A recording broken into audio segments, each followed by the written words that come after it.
ମୁଁ ଆଜି ଯେଉଁ ଫୁଲଟିର ରେସିପି କରୁଛି ସେ ଫୁଲଟି କେବଳ ଓଡ଼ିଶାରେ କେଉଁଝର ଡିଷ୍ଟ୍ରିକ୍ଟରେ ମିଳେ, ଆଉ କେଉଁଠି ବି ମିଳେନି।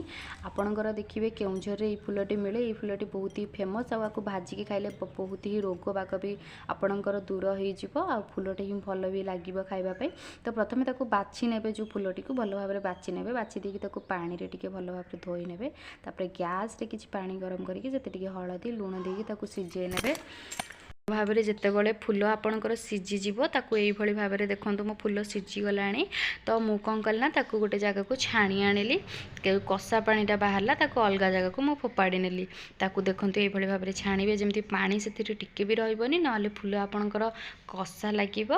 ତ ଦେଖନ୍ତୁ ଏଇଭଳି ଭାବରେ ଛାଣିଦେଲି।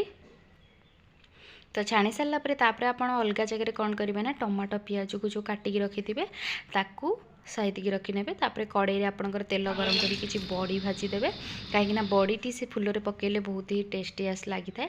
ତ ବଡ଼ି ଭାଜି ସାରିଲା ପରେ ଯେଉଁ ତେଲରେ ବଡ଼ି ଭାଜିଥିଲି ସେଇ ତେଲରେ କିଛି ଗୋଟା ଜିରା ପିଆଜ ପକାଇକି ତାକୁ ଭାଜି ନେଲି। ତାପରେ ସେଠି ଯାହା ବି ଆପଣଙ୍କର ମସଲା ଗୁଣ୍ଡ ଥିବ ତାକୁ ପକାଇ ନେବେ, ଟମାଟୋ ପକାଇ ନେବେ, ଅଦା ରସୁଣ ଯେଉଁ ବାଟିକି ରଖିଥିବେ ତାକୁ ପକାଇ ନେବେ। ତାକୁ ଭଲ ଭାବରେ କଷିଦେବେ। କଷି ସାରିଲା ପରେ ଆପଣ ଯେଉଁ ଫୁଲକୁ ଆପଣ ଆଗରୁ ରଖିଥିବେ ଛାଣିକି ତାକୁ ଭଲ ଭାବରେ ଚୁପୁଡ଼ିକି ସେଇଥିରେ ପକାଇ ନେବେ। ତ ପକାଇ ସାରିଲା ପରେ ତାକୁ ଭଲ ଭାବରେ କଷିବେ, ଯେହେତୁ ପାଣି ଟିକେ ବି ଏଠିରେ ନ ରହିବ, ପାଣିଟି ମରିଯିବ। ତାପରେ କଷି ସାରିଲା ପରେ ଯେତେବେଳେ ହେଇଯିବ ସେତେବେଳେ କ'ଣ କରିବେ ନା ଆପଣ ରଖିଥିବା ସେଇ ବଡ଼ି ଭଜାକୁ ସେଥିରେ ଆଡ଼୍ କରିନେବେ। ତାପରେ ଆପଣଙ୍କର ପ୍ରସ୍ତୁତ ହେଇଯିବ ଗିଲିରି ଫୁଲ ଭଜା। ଆଉ ଆପଣ ଏଇ ଜିନିଷଟି ଥରେ କେଉଁଝରରୁ ମଗେଇକି ଖାଆନ୍ତୁ। ଆପଣଙ୍କର ପ୍ରାୟ ବି ଯାହା ବି ଥିବ, ଆପଣଙ୍କର ହାର୍ଟ ପ୍ରୋବ୍ଲେମ୍ ଥିବ, ଆପଣଙ୍କର ଯାହା ବି ଦେହରେ ପ୍ରୋବ୍ଲେମ୍ ଥିବ ଆପଣଙ୍କର କମିଯିବ। ଆଉ ଏଇ ଜିନିଷଟି ଖାଇଲେ ବି ବହୁତ ହି ଭଲ ଲାଗିବ। ଥରେ ଖାଆନ୍ତୁ ଘରେ ବନେଇକି।